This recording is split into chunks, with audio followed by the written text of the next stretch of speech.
Hey guys, this is Black Diamond 61105. I'm back.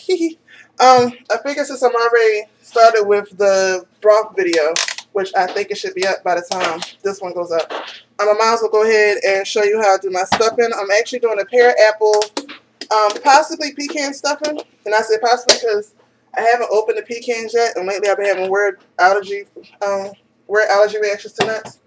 So if I open a pecan and eat one and I don't have reaction, then it'll be pecans in the stuffing. If not, then it won't. For right now, for what's in this pot, in case you're wondering, I took at one apple, one pear. Well, I should say my husband, because he decided to help me with the stuffing. I took one. He took one apple, one pear, and he cut it down. Can you see? He cut it down for me in the food processor. And actually, some of the vegetables out of that broth, I took and blended up in a food processor. I took some of the vegetables, some of the herbs, blended in the food processor. That's why the top of this look like baby food. And what I'm going to do is I'm going to add butter to it. I added the rest of the butter from this one. And yes, I like my stuffing very buttery. And as you see, I don't know if you can see that, I already cut up my bread. I don't use croutons or any of that in my bread. What I do is, throughout the year, whatever bread we have, mostly the ends of the bread we save, or every bread that we haven't eaten in a while that we think is getting old, we freeze it.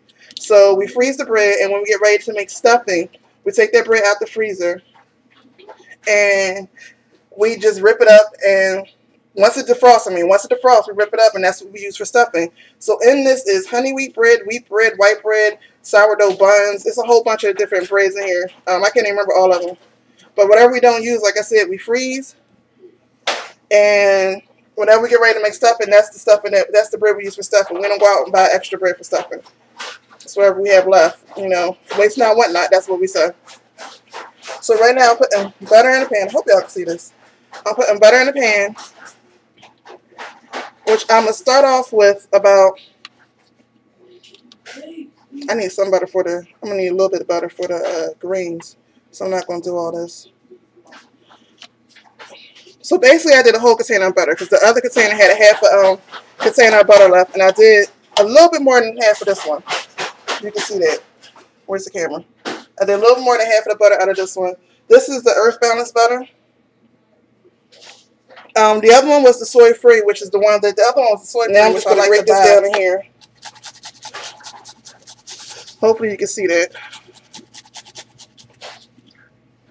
3.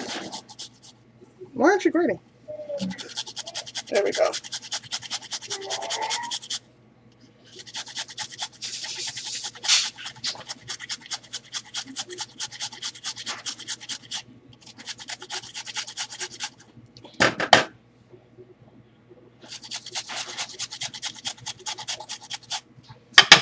Stick on my carrot. And this is a really big carrot, so I think I'm going to stop right there. So clean people. Must clean these vegetables. And I'm going to grate that there too.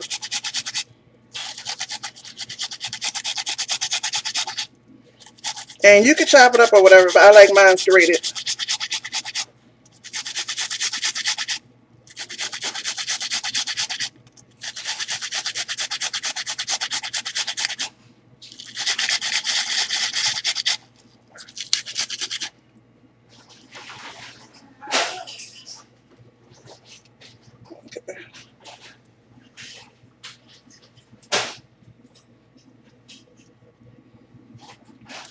Now I'm going to get an onion, add some more garlic, and I'm going to cut it up.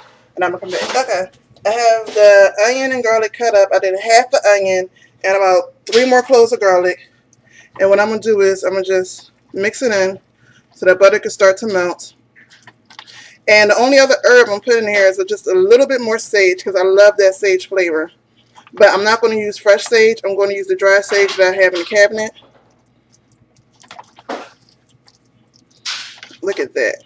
And then after that, once the butter melts a little bit more, I'm going to add the vegetable stock. And then I'm going to pour it in. I'm just going to add just a little bit more sage and some pepper. So do need a little bit more salt and pepper.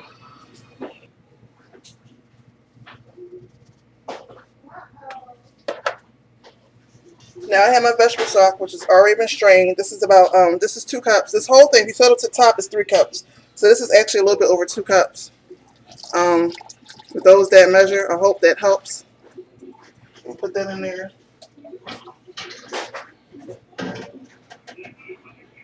And I know you're probably saying she's not using a whole bunch of that stock in there.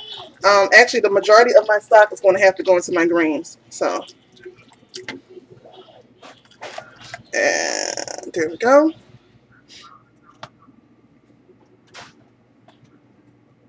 I'm just going to pour this in here, and depending on how hot it is, depends on whether I'm going to use my hands to mix it or I'm going to start mixing it with the spatula first.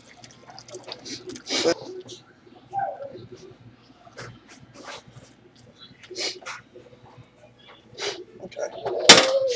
Pour something at the other end. And let's try to get that started mixed in.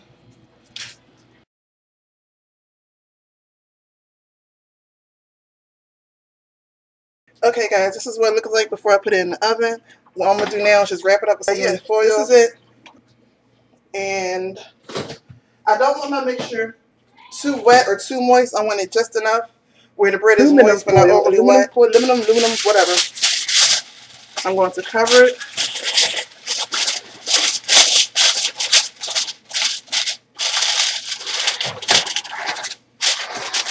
And I'm going to place it in the oven and let it cook for about 45 minutes. And when it's done, I'll take it out and show you guys. Stuffing. This is the stuffing freshly done. And as my husband just agreed to, I'm actually going to make some cream chiff beef for the gravy to go over top of the stuffing. So you'll be seeing another video soon. Stay blessed and be a blessing. Take care. See you soon.